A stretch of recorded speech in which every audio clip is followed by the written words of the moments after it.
Assalamualaikum warahmatullahi wabarakatuh. Alhamdulillahilladzi hadana lil Islam wa manna alaina bih wa akhrajana fi khairi ummatin fanas'aluhu at-taufiqa lima yuhibbu wa yarda wal hifdha mimma yakrahu wa yashat. Wa nusalli wa nusallimu ala habibina wa sayyidina Muhammad ibn Abdillah wa ala alihi wa ashabihi wa man sara ala nahjihi ila yaumil qiyamah. Amma ba'd. Akhwanna fid din, a'azzani Allahu wa iyyakum.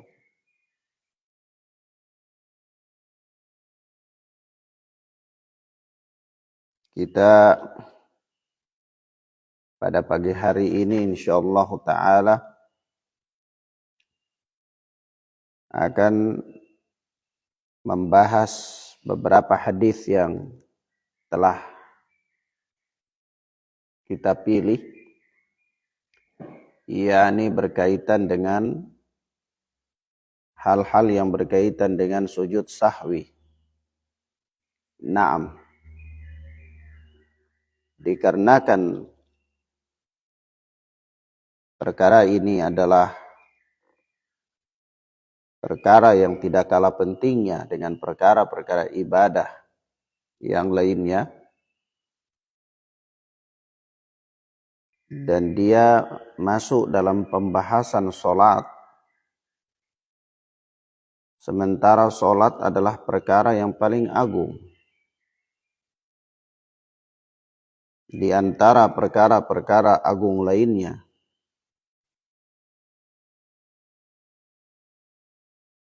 yang dengannya seorang hamba mendekatkan diri kepada Allah tabaraka wa ta'ala. Naam. Maka ikhwana fid din azzani Allah wa iyyakum, sudah selayaknya bagi seseorang untuk memperhatikan perkara solatnya dengan baik, termasuk memperhatikan hal-hal yang berkaitan dengan sujud sahwi. Karena telah ma'ruf bagi orang-orang yang melakukan solat, mereka tidak luput dari sebab-sebab yang mengharuskan mereka melakukan sujud sahwi. Naam. Dan di antara sebab-sebab yang mengharuskan seseorang melakukan sujud sahwi itu adalah yang pertama, karena dia lupa atau lupa rakaat.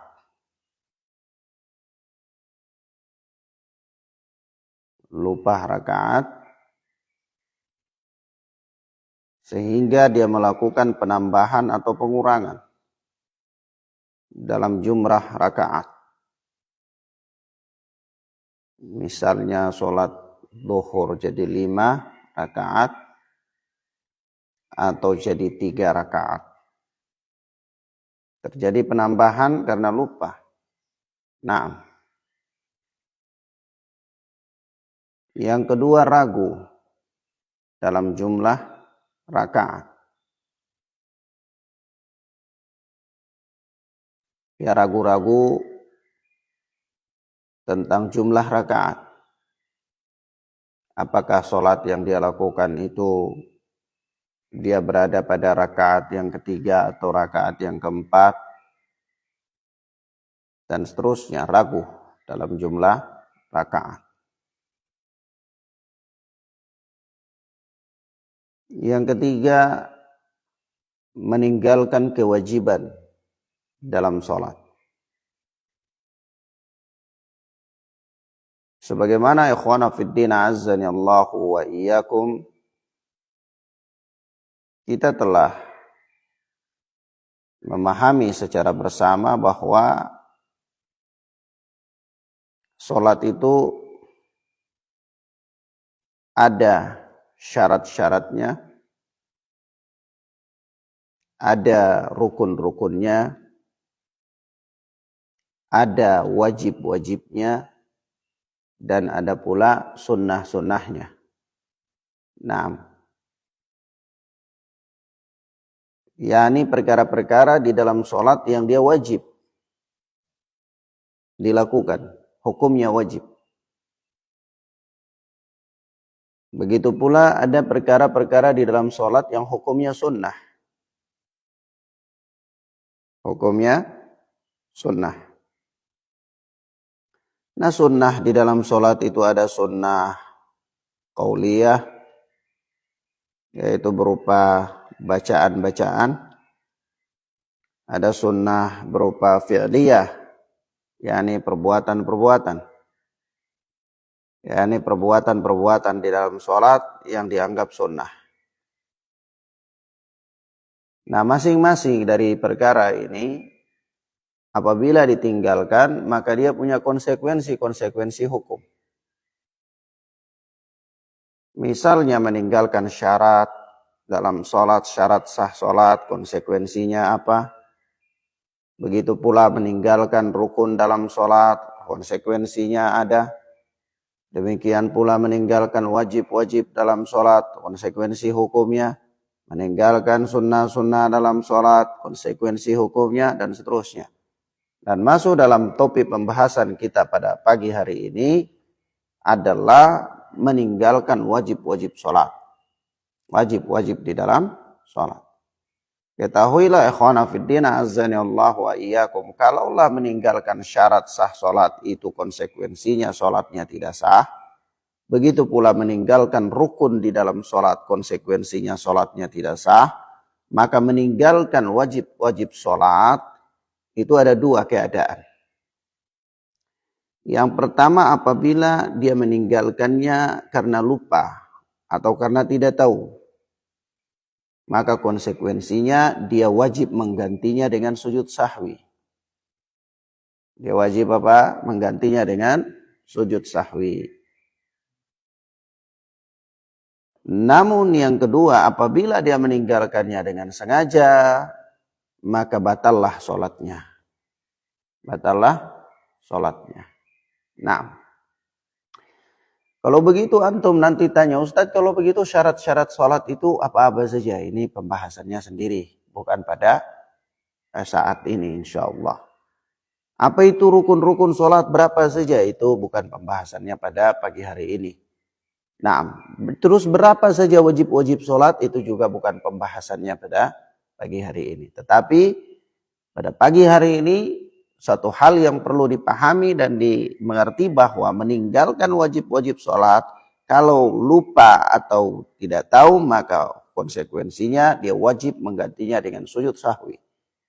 Tapi kalau dia meninggalkannya dengan sengaja maka batallah sholatnya. Nah, mafhum ya? Ada berapa? 3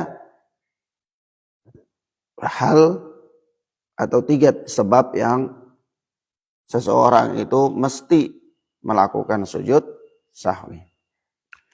Yang keempat, ada sebahagian ulama mengatakan bahwa di antaranya meninggalkan sunnah-sunnah sholat. Demi menyempurnakan sholatnya, maka juga boleh bagi dia untuk melakukan sujud sahwi. Boleh, bukan wajib, ya, bukan harus. Ini sebagian ulama mengatakan demikian. Sebagaimana ada satu pembahasan atau satu hadis yang disebutkan oleh Syekh Dr. Abdul Azim Badawi hafizana wa hafizahullah di dalam kitab beliau Al-Wajiz. Naam. Ala kulli hal ikhwana fid din azani Allah wa iyyakum. Kita masuk pada pembahasan pertama, yaitu hadis yang pertama yang berbicara tentang sujud sahwi. Telah datang dalam hadis Abdullah bin Buhainah radhiyallahu taala anhu, dia berkata,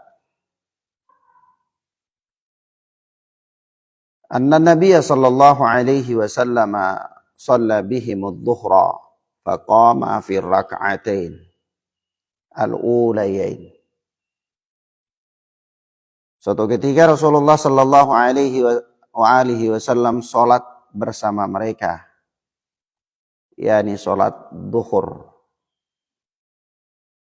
Kata Abdullah bin Buhainah radhiyallahu anhu bahwa suatu ketika Rasulullah sallallahu alaihi wasallam salat zuhur bersama mereka. Faqama fi rak'atainil ulayain, maka beliau berdiri di 2 rakaat yang pertama. Walam yajlis, tidak duduk, beliau tidak duduk. Padahal kita tahu sholat zuhur itu 4 rakaat dan di 2 rakaat yang pertama mesti duduk. Duduk tasyahud awal. Ya. Nanti dari tasyahud awal baru berdiri lagi pada rakaat yang ketiga. Tapi di kasus ini hadis Abdullah bin Buhainah ini Rasulullah tidak duduk tasyahud awal. Beliau langsung berdiri di rakaat yang kedua. Dari rakaat yang kedua berdiri langsung ke rakaat yang ketiga tanpa melakukan tasyahud awal. Faqama an-nasu ma'ahu, maka para jamaah pun berdiri bersama beliau. Nah, beliau berdiri, para sahabat yang bermakmum ketika itu pun berdiri. Hatta idza qadha shalah, hingga ketika selesai melakukan salat, wantadharan nasu taslimahu, para jamaah pun menunggu salam beliau. Ya, karena ini sudah 4 rakaat ya. Salat zuhur sudah 4 rakaat. Tentu para jamaah tunggu, makmum itu tunggu salam. Ya, karena sudah rakaat yang terakhir ya pasti salam. Selesai tasyahud akhir ya pasti salam. Maka mereka nunggu Rasulullah itu salam. Namun apa yang terjadi, kabbara wa huwa jalisun wa sajada sajadataini qabla ayyusallima thumma sallama. Namun Rasulullah sallallahu alaihi wasallam bertakbir dalam keadaan duduk dan beliau sujud 2 kali sebelum salam, kemudian salam. Naam. Akhwana fid din azzani Allah wa iyyakum, hadis ini adalah hadis yang sahih, diriwayatkan oleh Al-Imam Ahmad, Al-Imam Bukhari, Al-Imam Muslim, Al-Imam At-Tirmidzi, Al-Imam Abu Daud, Al-Imam An-Nasai, dan Al-Imam Ibnu Majah rahimana wa rahimahumullah.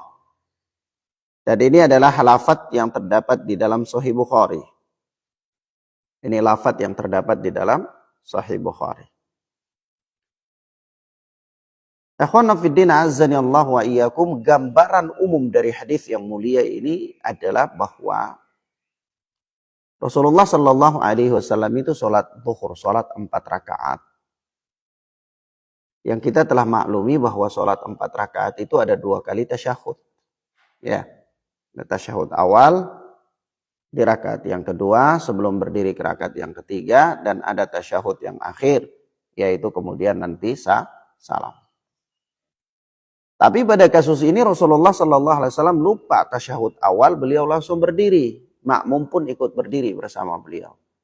Di rakaat terakhir yang keempat, Nabi sallallahu alaihi wasallam yang harusnya rakaat keempat itu kemudian salam, para sahabat menunggu salam, ternyata Rasulullah tidak salam. Tapi selesai tasyahud, beliau langsung bertakbir sujud 2 kali, kemudian baru beliau salam. Ya, ini gambaran umum hadis ya. Maka di dalam hadis yang mulia ini ada beberapa faedah penting. Faedah yang pertama, bahwa dari hadis inilah para ulama menetapkan, para fuqaha, ahli fikih menetapkan bahwa meninggalkan wajib sholat itu harus diganti dengan sujud sahwi. Kenapa? Ya karena tasyahud awal itu bukan rukun, dia wajib di dalam sholat. Ya, mafhum ya? Tasyahud awal itu bukan rukun, tapi dia wajib di dalam sholat. Maka dari ini Rasulullah meninggalkan wajib sholat, Rasulullah menutupinya dengan sujud sahwi. Maka para ulama menyimpulkan bahwa meninggalkan wajib sholat itu harus ditutupi atau diganti dengan sujud sahwi. Faedah yang kedua, bahwa bagi orang yang meninggalkan tasyahud awal, sujud sahwinya dilakukan sebelum salam. Sujud sahwi dilakukan sebelum salam. Jadi kalau Ustadz kenapa harus membedakan sujud sahwi itu dilakukan sebelum salam? Emang ada sujud sahwi yang dilakukan setelah salam? Jawabnya ada. Jawabnya ada. Ya, jadi ada tempat-tempat di mana sujud sahwi itu dilakukan sebelum salam, ada sujud sahwi dilakukan setelah salam. Maka pada kasus yang dimaksudkan dalam hadis yang mulia ini, yakni Rasulullah meninggalkan tasyahud awal, maka sujud sahwinya adalah dilakukan sebelum salam. Nah, mafhum ya? Catatan yang ketiga atau faedah yang ketiga bahwa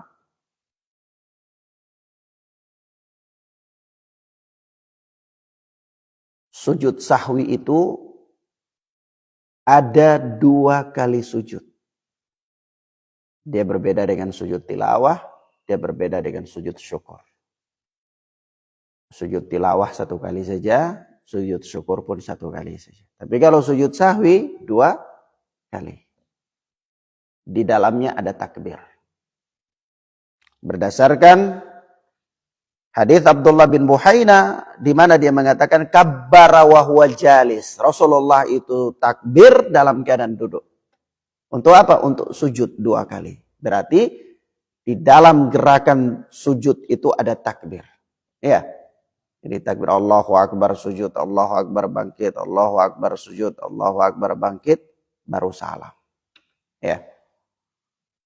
Nah. Maka di sini kita berikan catatan ya. Kita berikan catatan bahwa pada tiap-tiap sujud di sujud sahwi itu ada takbir. Catatan yang pertama.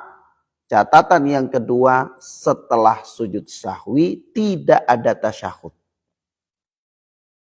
Ada hadis yang menerangkan bahwa Rasulullah Shallallahu Alaihi Wasallam itu setelah sujud sahwi itu ada tasyahud. Yani setelah sujud sahwi beliau tasyahud kemudian beliau salam. Tapi hadis ini adalah hadis yang dhaif, ya. Tidak dapat dijadikan sebagai hujjah. Hadis-hadis yang sahih mengatakan setelah sujud sahwi tidak ada tasyahud. Jadi begitu selesai sujud sahwi langsung salam. Berarti tasyahudnya dilakukan sebelum sujud sahwi. Ya. Tasyahud dulu sebelum salam sujud sahwi. Setelah sujud sahwi ya salam. Ya. Naam. Taib. Kalau ditanyakan Ustaz, apa bacaannya sujud sahwi? Akhwana fiddin azani Allah wa iyyakum. Kalau kita membaca sebahagian buku-buku pelajaran agama, ya, apakah kita baca buku kunci ibadah, atau buku-buku yang semisal dengan itu, kita dapati bahwa bacaan sujud sahwi itu adalah subhana man la yashu wala yana. Namun sesungguhnya ini adalah la aslalaha, tidak ada asalnya. Apa bacaannya? Sujud sahwi tidak ada bacaannya. Tapi kalau dilakukan di dalam sholat, maka boleh membaca doa atau dzikir sujud sebagaimana dzikir sujud di dalam sholat. Ya, nah, ketika Anda berada di dalam sholat. Tapi kalau di luar sholat, tidak ada bacaan, sujud saja. Nah, bagaimana Ustadz kalau seorang dia sujud di dalam sholat, tapi dia tidak baca dzikir apa-apa? Ya sah saja sujud sahwi. Nah, wallahu ta'ala a'lam bis-shawab. Naam. Demikian akhwana fiddin azani Allah wa iyyakum. Ada berapa faedah dari hadis ini? 4 faedah kurang lebih ya. Iya. Naam. Ini beberapa hal yang bisa kita sampaikan pada pelajaran di pagi hari ini. Ini hadis yang pertama yang berbicara tentang sujud sahwi, yaitu tentang meninggalkan kewajiban di dalam sholat. Kasusnya lebih spesifik lagi, yaitu meninggalkan tasyahud awal. Ya. Nah, Ustadz, pertanyaan, permasalahan. Bagaimana kalau seseorang atau seorang imam, dia lupa tasyahud awal, dia sudah berdiri sampai di atas. Kemudian diingatkan. Ya. Kemudian diingatkan oleh makmum. Apakah dia harus kembali duduk kepada tasyahud awal atau dia lanjutkan sholatnya? Maka jawabannya, dia lanjutkan sholatnya. Dia tidak boleh kembali lagi duduk. Kenapa Ustadz? Karena orang ini telah berpindah dari wajib sholat ke rukun sholat. Berdiri itu rukun. Ya. Sementara duduk tasyahud awal itu bukan rukun. Kalau Anda telah sampai pada satu rukun, maka tidak boleh kembali kepada yang bukan rukun. Paham ya? Paham ya, ikhwan? Anda telah sampai di suatu rukun, maka tidak boleh kembali kepada yang bukan rukun. Anda berdiri dari tasyahud awal sampai sudah tegak di atas, berarti Anda sudah sampai di rukun. Nah, ketika Anda sampai di rukun, diingatkan oleh jamaah, Anda tidak boleh balik duduk. Tetap saja pada rukun tersebut. Abaikan wajib sholat, yaitu tasyahud awal. Kenapa? Karena nanti diganti dengan tasyahud, dengan sujud sahwi. Lalu bagaimana caranya memberikan isyarat kepada makmum supaya mereka berdiri? Ya, sebagaimana dilakukan oleh sahabat. Disebutkan di dalam Fathul Bari oleh Al-Hafidh Ibnu Hajar Asqalani rahimana wa rahimahullah, bahwa makmum itu juga disuruh berdiri. Jadi kalau mereka tasbih subhanallah, yang maksudnya untuk memberikan isyarat bahwa telah terjadi sesuatu dalam sholat yang imam harus kembali ke tasyahud awal, dan ketika itu antum ingat mereka bertasbih subhanallah, maka antum bertasbih juga subhanallah, suruh mereka berdiri.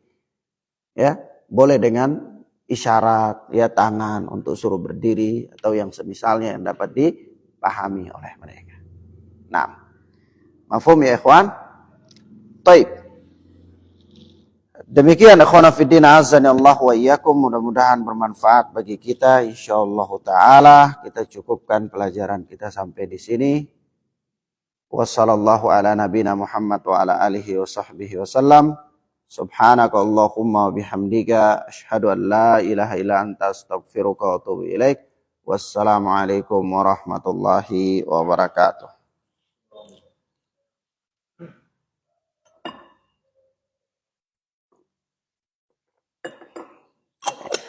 Nah, contohnya seseorang sholat, dia lupa satu rakaat atau mungkin kelebihan satu rakaat, lupa satu rakaat, lalu dia sudah salam dan dia sudah pergi dari sholatnya, tapi ada orang yang melihat, kemudian mengingatkannya, sholatmu tadi kurang satu rakaat. baik, insyaallah taala berkaitan dengan seorang yang dia sholat kurang rakaat, kemudian setelah salam dia diingatkan bahwa sholatnya kurang.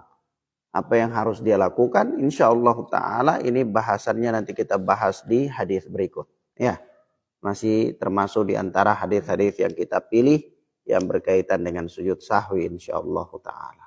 Nah, baik. Tadi Ustaz kan mengatakan ketika dia sudah berhubung dan masih berdiri, berarti imam tetap lanjut saja.